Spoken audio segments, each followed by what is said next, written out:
Okay, so let's move on here to André Galli from Bern, and he'll talk to us about the interstellar neutral gas measurements.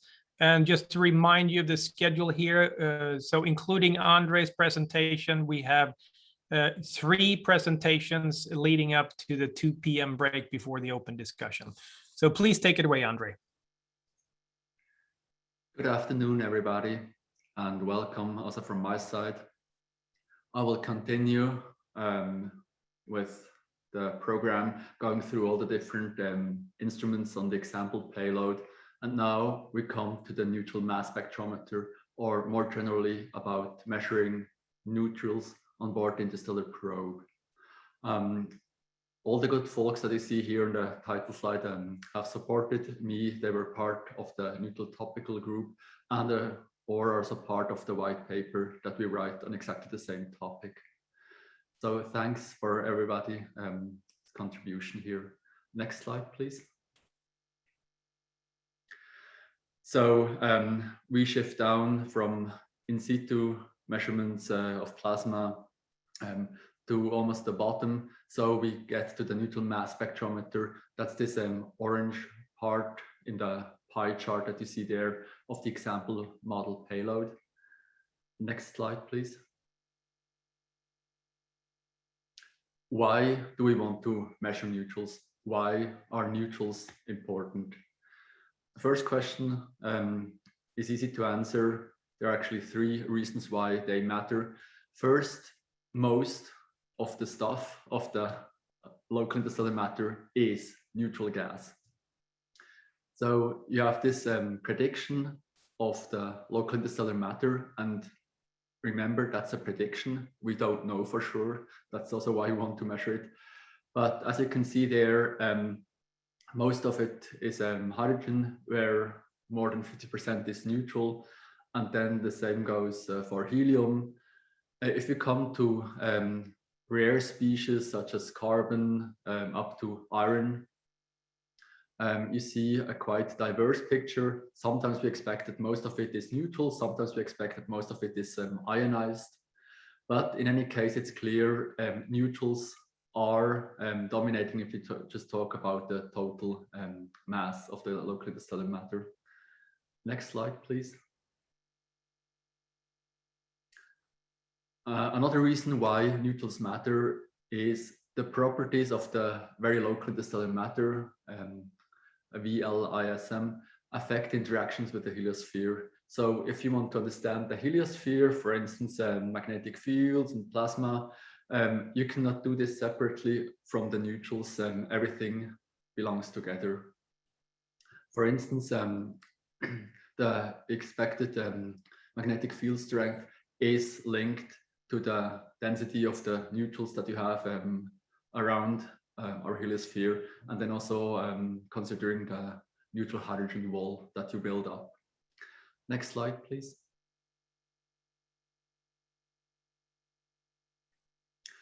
And the final and very important reason why we want to measure neutrals on board the Interstellar Probe is, so far, we don't really have a clue what's going on out there, because we cannot measure it close to the sun in the vicinity of the Earth. The plot that you see here, that's again a calculation.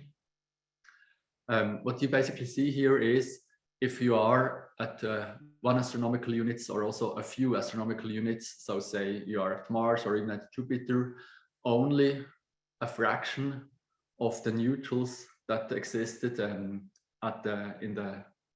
the heliopause actually make it towards your instrument. So if you are close to the sun trying to measure something, you will see some neutrals from the interstellar medium, but only a small fraction. And even that remainder is far from pristine. So even the neutrals that you manage to see here close to the sun, so mostly helium, some hydrogen, and then a little bit of oxygen and neon, these particles are still far from their pristine state in terms of velocity and energy distribution. So we really want to get out with the Interstellar Probe and measure them directly. Next slide, please. This can be illustrated by the poor fish in a fishbowl.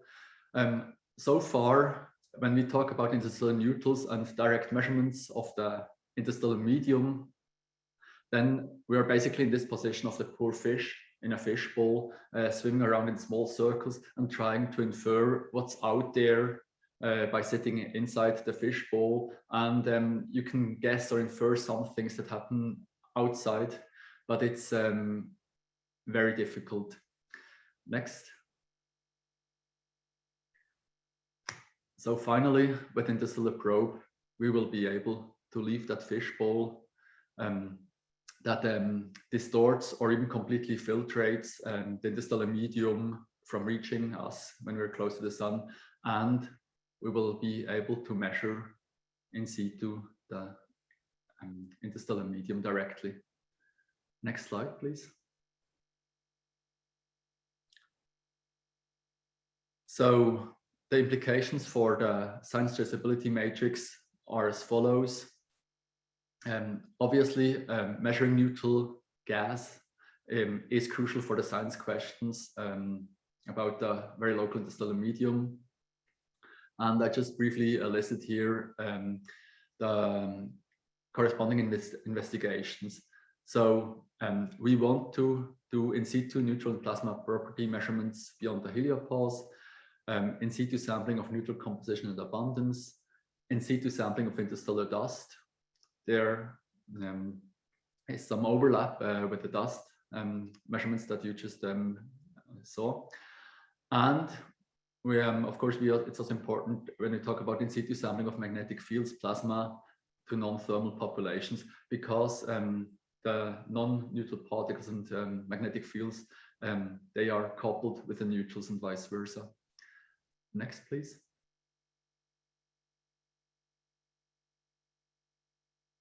So in the mission concept document that we're writing up, this leads to the following neutral mass spectrometer measurement requirements.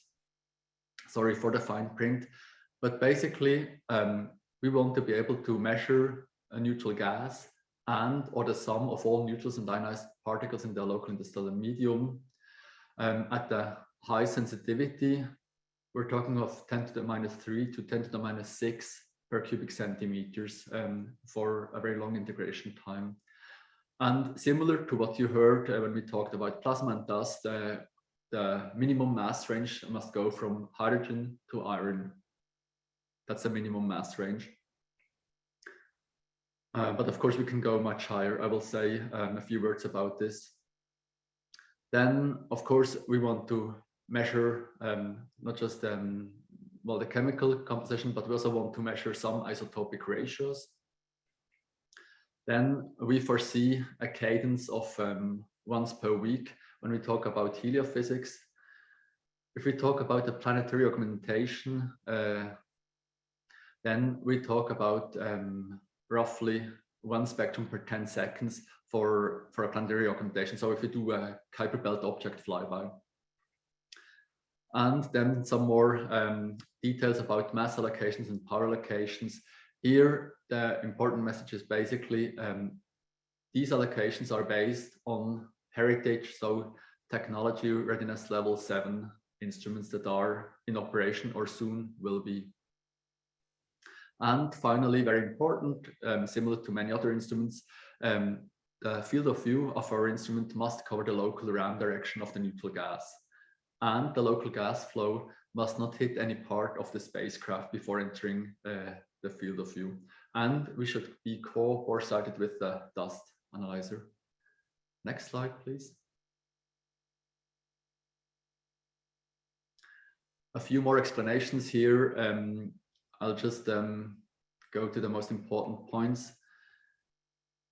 As I told you, we must be able to measure everything from hydrogen to iron, and of course, with a mass resolution that enables us to well, distinguish all different masses. But with present day time of flight mass spectrometer technology, it's no big deal to say we want to be able to measure masses from 1 to 1,000 atomic mass units, and a mass resolution of 1,000 is feasible with present-day instrumentations. We were less ambitious in terms of requirements, but if we look at the actual technology, we will do better. We will do something along the line as stated here. About the sensitivity, that's really critical. This number basically is derived by assuming or estimating that the main species, so neutral hydrogen, has roughly a density of 0.1 per centimeter cube out there in the heliopause, of course more in the hydrogen wall. And then you assume, you go back to the first table that you saw of the predictions and see, all right, we want to measure so many ppm relative abundance of, I don't know, carbon or iron. And this gives you the required sensitivity that you have to aim for. The cadence, I already mentioned this, we can be rather slow and so sacrifice time resolution to get really good sensitivity. Except, of course, we do the planetary augmentation and we fly by a Kuiper belt object where we want to measure the neutral atmosphere of such an object like quasar or whatever is our target. And in that case, of course, you need roughly 1 spectrum per 10 seconds to resolve the neutral atmosphere. The data rate, 1 bit per second should be fine. That's roughly 1 spectrum per day. And this is by far enough for the heliophysics baseline. Next slide, please. So as an example for neutral mass spectrometer, we took the NIM instrument on board the Jupiter Icy Moons Explorer that is to be launched next year. It's a time of flight instrument with 2 different types of neutral gas inlet or accumulation. And this time of flight instrument would fulfill all the basic requirements that we need. Next slide, please. The main question that remains, if we talk about how does our neutral mass spectrometer for the Interstellar Probe have to look like, is about how do you collect or store the neutrals that you want to analyze. The basic, the detector, let's say, the time of flight detector is basically a given, and there we have very high flight heritage. Basically, we have 3 options to accumulate neutral gas on board the Interstellar Probe. The first mode, which is used in many planetary missions, the open source, probably will not work because the relative speed of the neutral gas to the spacecraft is too high. So we will probably go for 2 different collection methods. That's a closed source via an antechamber.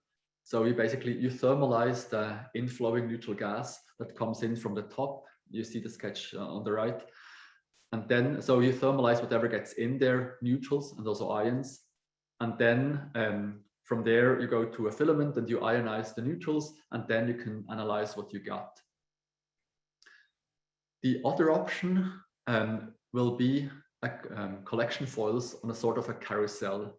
With this, we will basically expose a metal foil to the stream of neutrals and ions for 1 month, maybe, or for several months.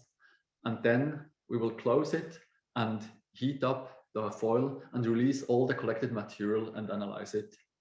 Thus, we will have very poor time resolution, but we'll have unprecedented sensitivity. And the good thing about the collection foil method is, with this, we measure, we collect everything. We collect also ionized particles, and we also collect refractory elements, which is difficult if you use this antechamber. There, the volatile species are preferred. Next slide, please. The instrument traits for the neutrals, this was and this is basically the trait between a neutral mass spectrometer and a low energy ENA imager. You heard the presentation by Bob, the Magister, about the ENA instrument that we want to carry with the Interstellar Probe to do this remote sensing of energetic neutral atoms. If you take a low energy ENA imager that is sensitive to neutrals from 1 kiloelectron volt down to basically 10 electron volts, you can also image the interstellar neutrals that come flowing in from the local interstellar medium. The trade boils down to the following thing. The NMS can measure elemental and isotopic abundances of all interstellar neutral species, including all the rare large molecules that you might get, and the nanodust grain fragments that will fragment. However, by having this high mass resolution, you have to throw away the information on exact inflow direction and energy of the particle. So basically, a neutral mass spectrometer will give us a time series along the trajectory, but no maps. So no two-dimensional maps. But NMS is really critical for everything related to the very local interstellar medium. On the other hand, an ENA low imager can register the energy and the direction of a neutral particle, yielding moderately resolved two-dimensional sky maps of the interstellar neutrals and ENAs. But there's always a drawback for everything. The drawback is that you have a mass resolution of basically 1, if everything goes according to plan. This means you can differentiate hydrogen from probably deuterium, from helium to, well, everything heavier. But usually you're not able to differentiate without a lot of post-analysis, for instance, neon from oxygen or any heavy species. However, with the ENA low imager, you get the spatial distribution, you get the map of the inflowing main species of interstellar neutrals, mainly hydrogen, helium, and neon/oxygen. And this is really critical to understand the outer heliosheath, so the region just beyond the heliopause. So and then, of course, for both types of instrument, we must cover the RAM direction. And the trade, the way this developed was the following. There are good scientific reasons for both instruments, but limitations in mass, power, and lifetime considerations led the team to include only the NMS in the example model payload. That's the current status of this trade for measuring neutrals. Next slide, please. So here we see a table that again shows the strengths and weaknesses of both types of instruments. You see, if we want to do chemistry and isotopic analysis and measure really the local interstellar medium in situ, then there's no way around a neutral mass spectrometer. But if you want to learn more about interstellar neutral flow direction and distribution, and say more about the different populations that tell you something about the interaction of the interstellar medium with the heliosphere, then you need a low ENA imager. Next slide, please. So we come to the conclusion here with the neutral gas measurements. The good news is, in terms of technology development, we're almost there. The main development that will remain will be to optimize the way we collect the neutrals flowing towards the interstellar probe. And then we have to verify what we do, and they also talk about joint ventures between the plasma instruments and the dust analyzer and all the other instruments. And we will have to see if we can salvage at least part of the science that we lose if we exclude an ENA low imager for mass and power allocation reasons. Next slide, please. And that's my last slide. So the conclusion is clear. We need a neutral mass spectrometer on board the Interstellar Probe, and the Interstellar Probe really will bring us out of the murky fishbowl that we currently sit here close to the sun and bring us to the interstellar medium. Thanks a lot for your attention. Thank you so much, André. It was lovely. I laughed hard together with others, I think, when I saw your fishbowl analogy. I think we have a good candidate for a logo here, the fish jumping out of the fishbowl. So, and also really appreciate you taking the right approach to the trades as well. These are very painful, but got to remember that this is not our decision. We're presenting these trades to a future definition team, and hopefully one can retrieve a lot of the science even within this fixed mass allocation by doing the technology developments that